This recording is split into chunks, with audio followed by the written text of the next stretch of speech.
baada ya kumhimidi Mwenyezi Mungu Subhanahu wa Ta'ala na kumtakia rahma na amani kipenzi chake mtume wake Muhammad salawatu rabbi wa salamuhu alayhi, hatuna budi illa kuregesha shukrani za dhati kwa Allah Subhanahu wa Ta'ala kwa neema nyingi alizotuneemesha, neema ambazo tazifahamu na kuna nyingi zaidi ambazo bado hatuzijui, na neema kubwa na ya juu kabisa ambayo Allah amekuruzuku wewe na mimi ni neema ya Uislamu na ni neema ya iman.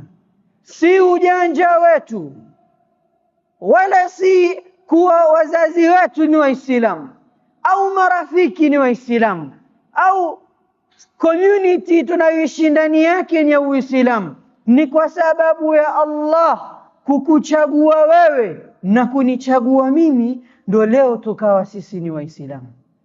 Alhamdulillahi alladhi hadana lihadha wama kunna linahtadiya laula an hadana Allah. Sifa zote ni zake Allah Subhanahu wa Ta'ala alotuongoza sote, na isingekuwa Allah kutuongoza leo pasingepatikana na yeyote kati yetu miongoni mwa Waislamu.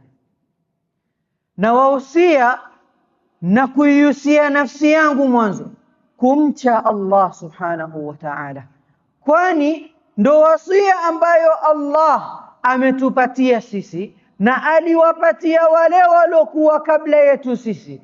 Allah asema walaqad wassayna alladhina utul kitaba min qablikum wa iyyakum, hakika tumewahusieni nyie na wale waliokuwa kabla yenu anittaqullah, mumche Allah Subhanahu wa Ta'ala.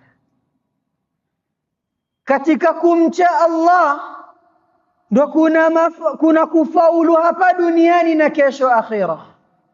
Allah yasema katika Qur'an, ya ayyuhalladhina amanu ittaqullah wa qulu qawlan sadida, enyi mloamini mcheni Allah na semeni yale ya kweli, natija yake yuslih lakum a'malakum, mambo yenu yatakuwa sawa, wa yaghfir lakum dhunubakum, na madhambi yenu Allah atayasamehe.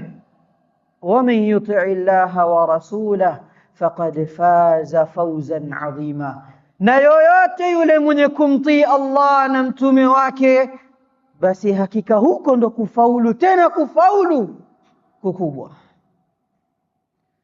Ndugu zangu katika iman,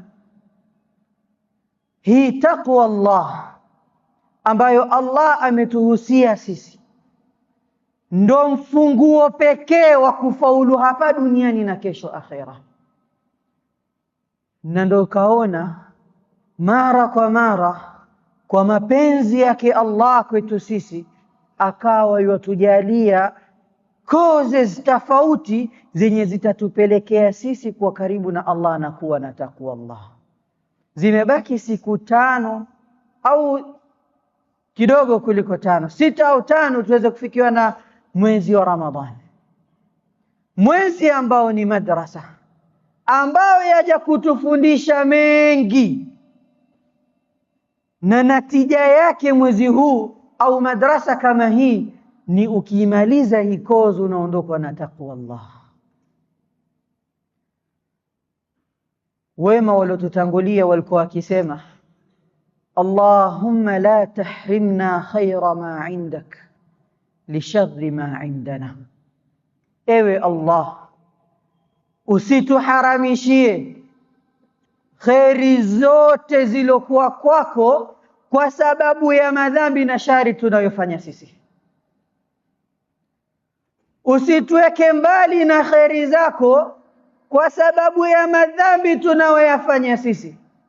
Allah katika Qur'ani yasema lau kama Allah angekuwa yuadhibu tu kwa yale mnayoyafanya, basi pasingepatikana na yoyote juu ya mgongo wa ardhi. Umefanya dhambi, hapo hapo unapigwa strike. Ndio wema wakawa wanasema, ya Allah, mema ulokuwa nayo tupatie sisi na usiangalie madhambi tunayofanya. Sisi tunamwomba Allah atufikishe katika mwezi mtukufu huu wa Ramadhani. Neema hii asituweke mbali nayo. Ndani ya mwezi mtukufu wa Ramadhani kuna mengi ambayo kwamba tunajifunza ndani yake, na kwa sababu pana kheri kubwa ndani yake, Rasulullah alikuwa akiwapatia bishara masahaba kabla kufika mwezi mtukufu wa Ramadhani.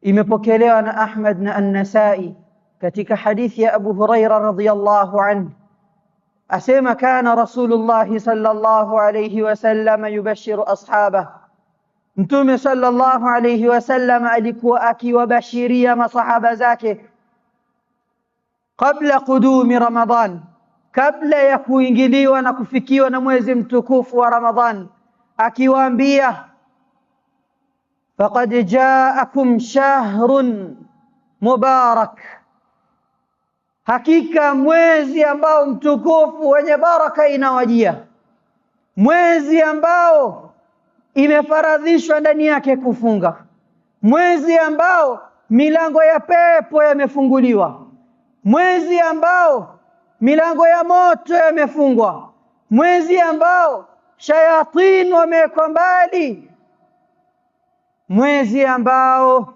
ndani yake kuna qiyamul layl, kuna lailatul qadr.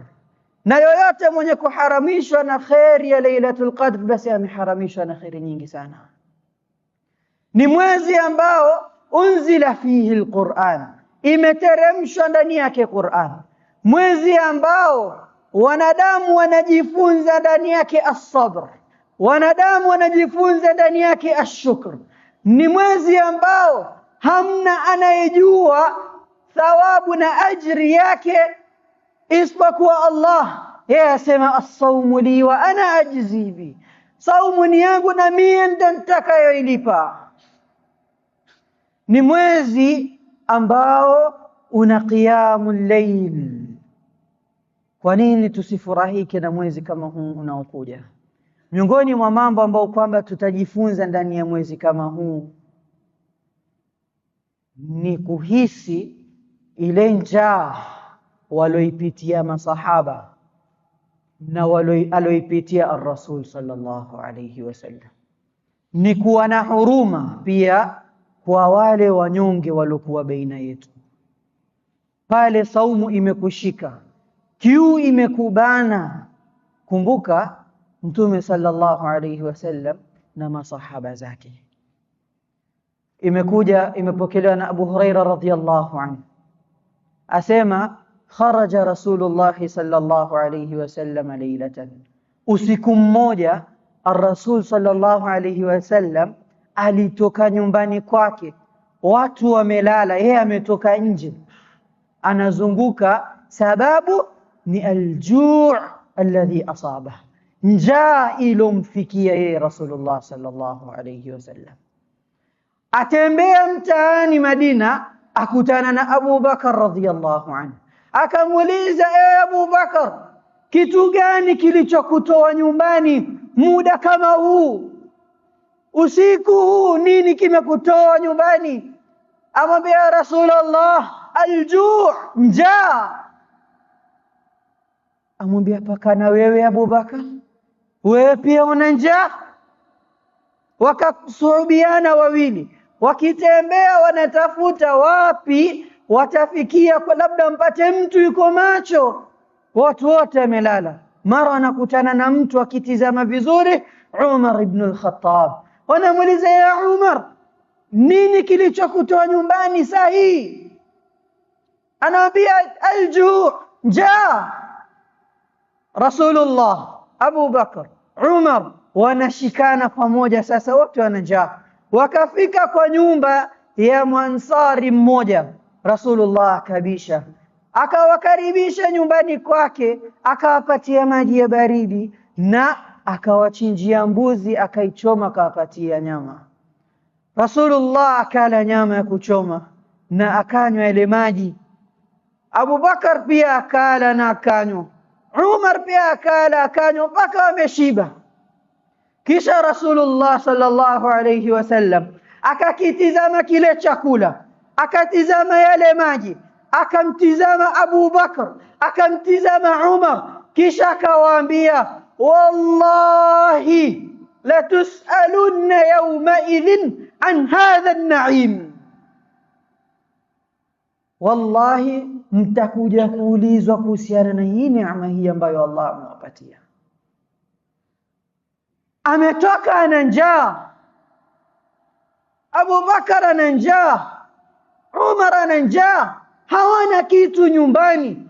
Wamepata hapa na kula hiki kidogo alichokipata Rasulullah, yawakumbusha bwana nyinyi mtakuja kuulizwa kuhusiana na hii neema ambayo Allah amewapatia.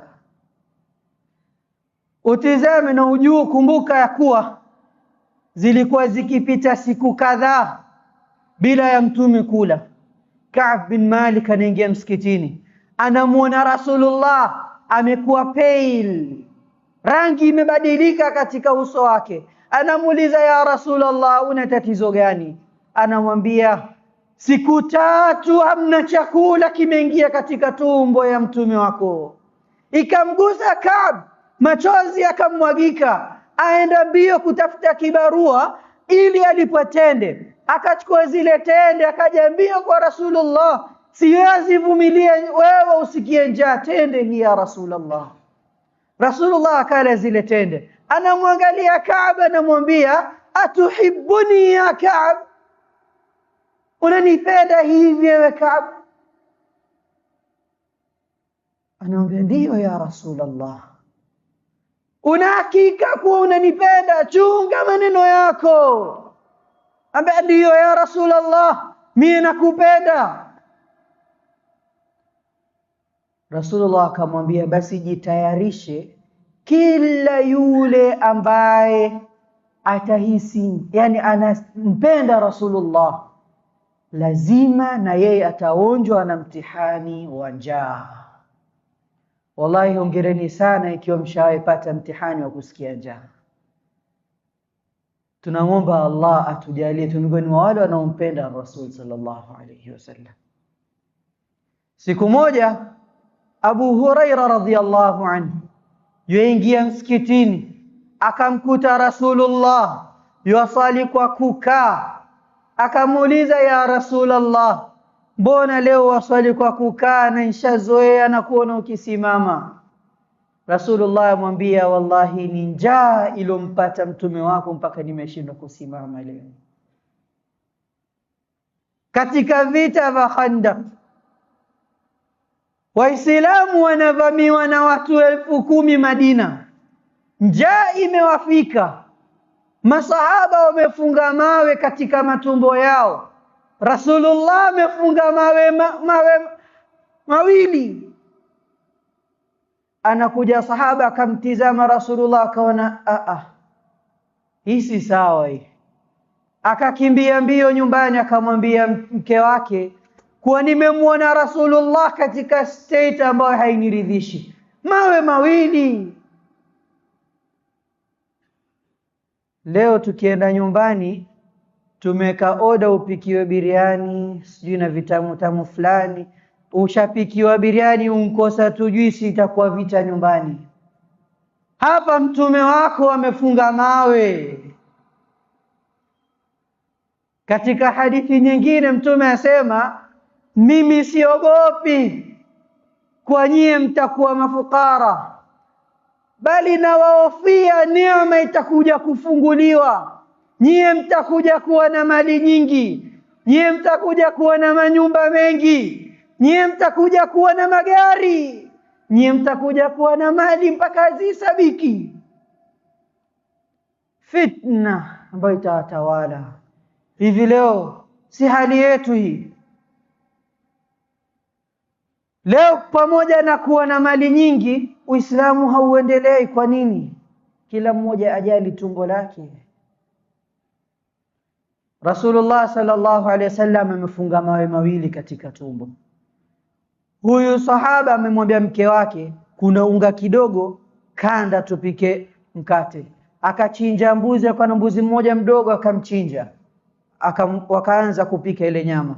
Akaja mbio kwa Rasulullah, ya Rasulullah, naomba uje na wawili watatu, labda kuna chakula kidogo kule nyumbani. Rasulullah akatangaza kwa wanajeshi wote wa Khandaq, jamani, nyote mmealikwa nyumbani kwa huyu bwana, nyote mmealikwa nyumbani kwa huyu bwana.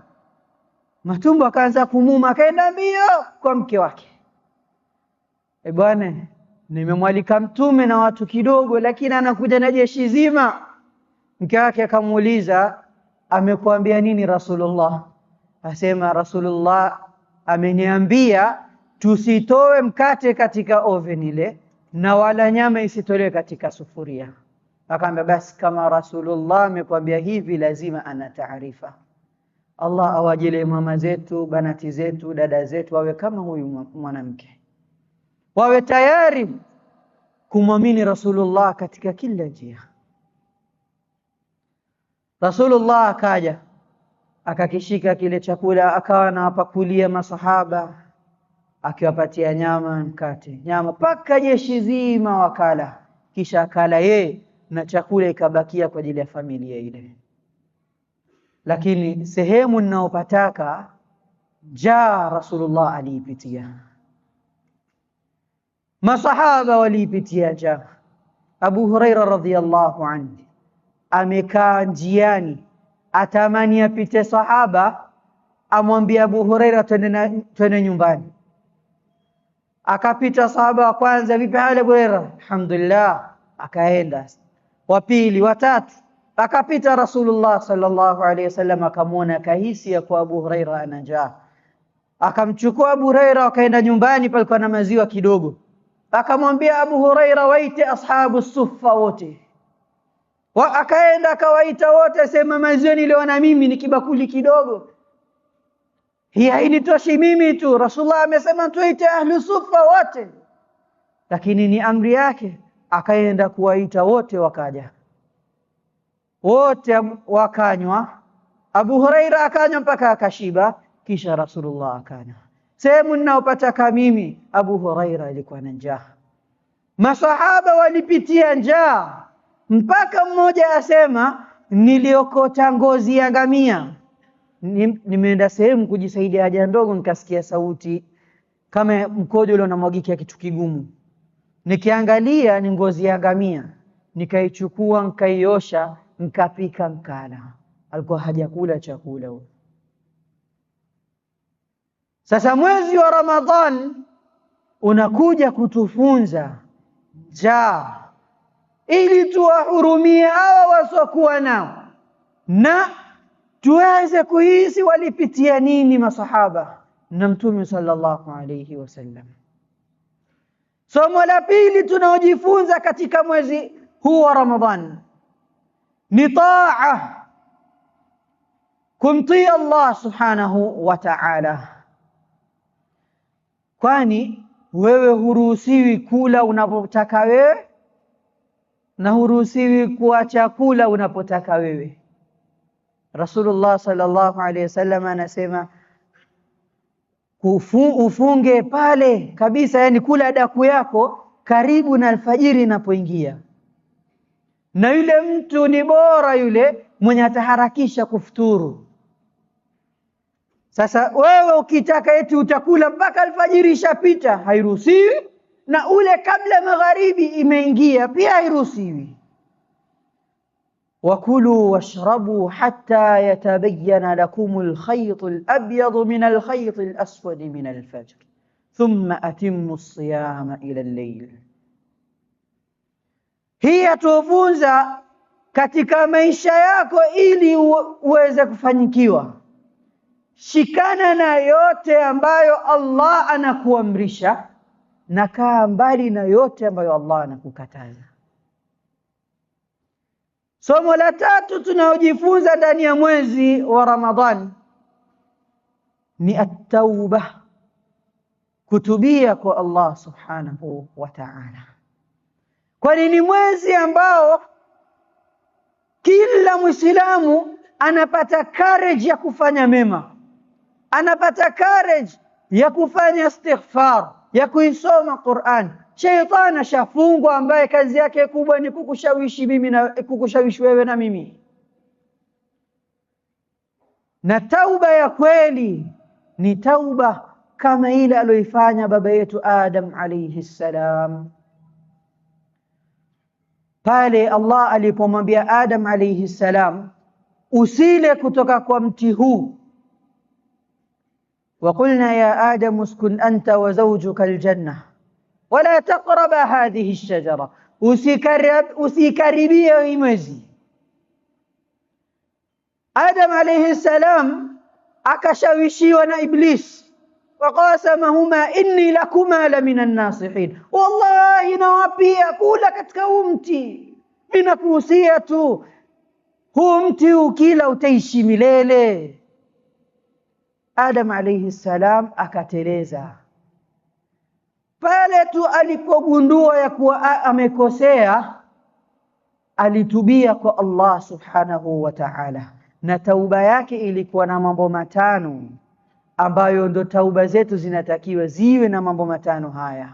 aqulu ma tasma'un wa astaghfirullah li wa lakum wa lisairil muslimina wal muslimat فاستغفروه إنه هو الغفور الرحيم وهو البر الكريم.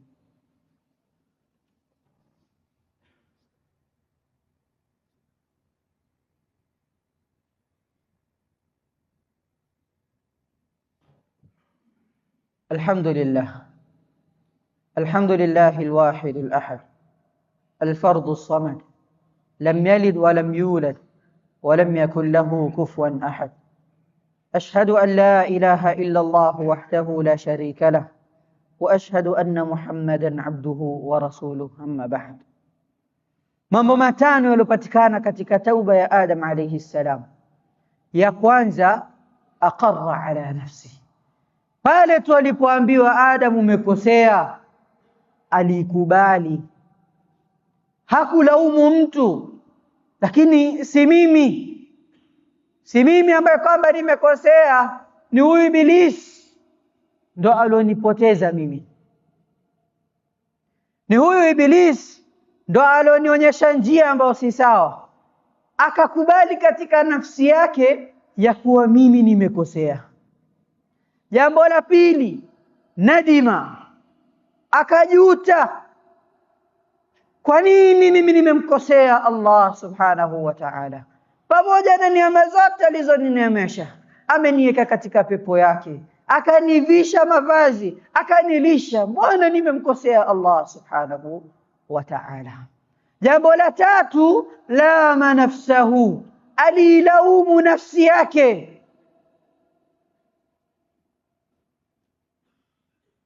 Jambo la nne, aliharakisha, asra'a tauba, aliharakisha kutubia.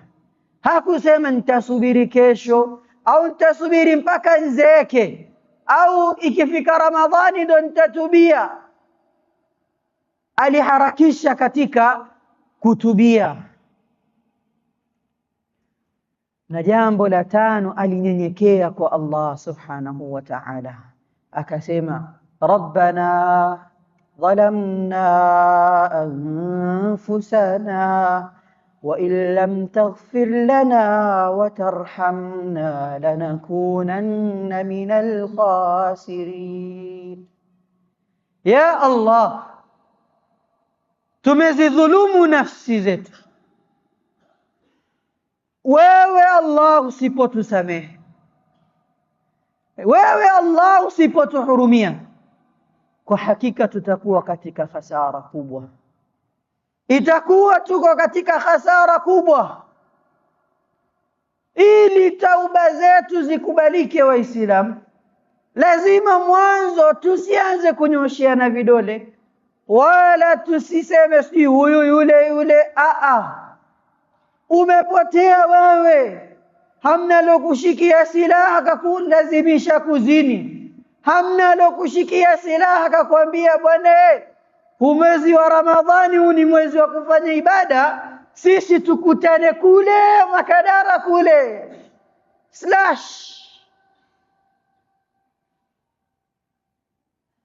sisemi slash ni haram, lakini ule mkusanyiko pale, wanaume na wanawake, mabanati wa Kiislamu, watoka nyumbani waaga naenda swali tarawih.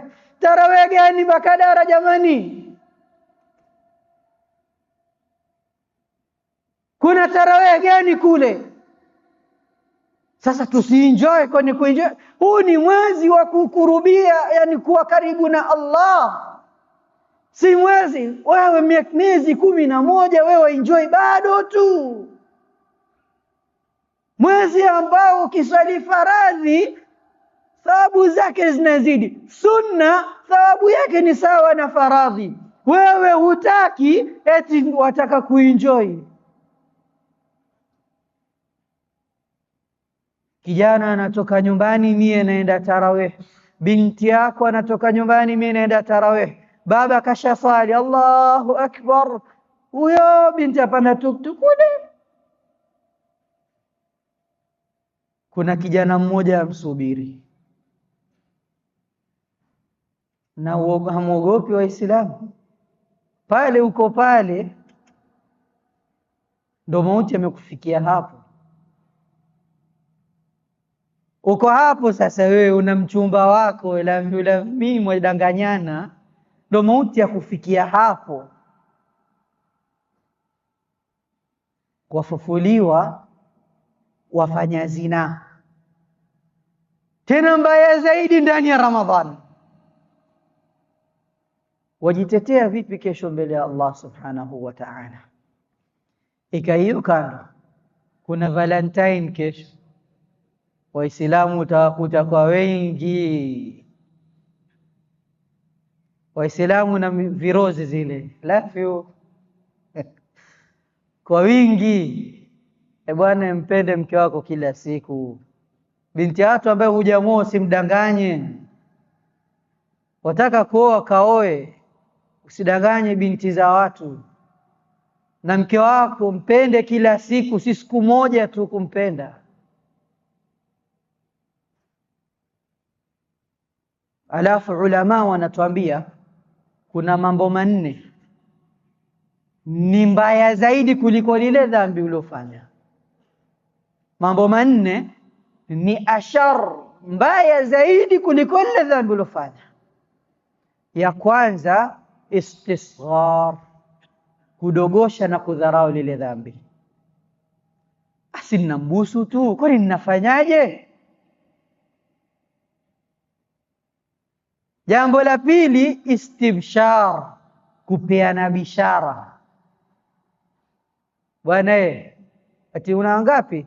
Mimi wasichana wawili, mimi 10. Na wote hawajui bwana, wajiona superstar. Hii dhambi zaidi kuliko kufanya ile dhambi lenyewe. Ya tatu, ightirar, kuhisi ya kuwa si chochote. Mie nitafanya, wewe ongea mpaka uchoke. Nitafanya, utanifanyaje? Na la nne, israr, kuendelea katika kumasi Allah subhanahu wa ta'ala. Kwa hiyo katika mwezi huu inatufundisha kuwa tutubie na turudi kwa Allah subhanahu wa ta'ala. Ya ayyuhalladhina amanu kutiba alaykumus siyamu kama kutiba alal ladhina min qablikum la'allakum tattaqun. Enyi mloamini, imefaradhishiwa kwenu kufunga. Huko kufaradhishiwa ni sababu ya kuwaleteni nyie karibu na Allah, na siku wa Allah yafurahi kutuona tukiwa na njaa na kiu. Katika madrasa hii umefunga, ukasali qiyamul layl, ukasali tarawih, ukafanya ibada kwa wingi, ukafanya istighfar, ukaomba dua kwa wingi, ukamshukuru Allah, ukawa na subra, ukajifunza kuhurumiana, ukajifunza kupendana. Mwisho kabisa Allah anatupatia certification yenyewe, la'allakum tattaqun, ili muwe na taqwa, iwapo tutafunga vizuri mwezi huu na tukamtii Allah, mwezi ukiisha itakuwa una takwa Allah. Kisha niwahusie pamoja na kuihusia nafsi yangu katika kumsalia Mtume sallallahu alayhi wasallam. Asema Allah subhanahu wa ta'ala mukhbiran wa amira, inna Allaha wa malaikatahu yusalluna ala an-nabi ya ayyuhalladhina amanu sallu alayhi wa sallimu taslima. Allahumma salli ala Muhammadin wa ala ali Muhammad كما صليت على إبراهيم وعلى آل إبراهيم وبارك على محمد وعلى آل محمد كما باركت على إبراهيم وعلى آل إبراهيم إنك حميد مجيد.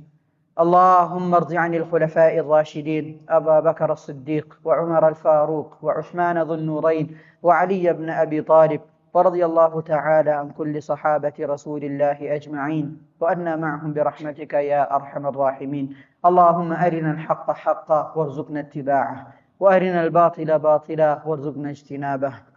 اللهم أعز الإسلام والمسلمين، وأذل الشرك والمشركين، ودمر أعداءك أعداء الدين، وانصر جيوش المسلمين. اللهم انصر إخواننا المستضعفين في فلسطين وفي كل مكان يا رب العالمين. عباد الله رحمكم الله، إن الله يأمر بالعدل والإحسان وإيتاء ذي القربى وينهى عن الفحشاء والمنكر، ولذكر الله أكبر، والله يعلم ما تصنعون. قوموا إلى صلاتكم رحمكم الله. MBTV, dira ya maisha yako.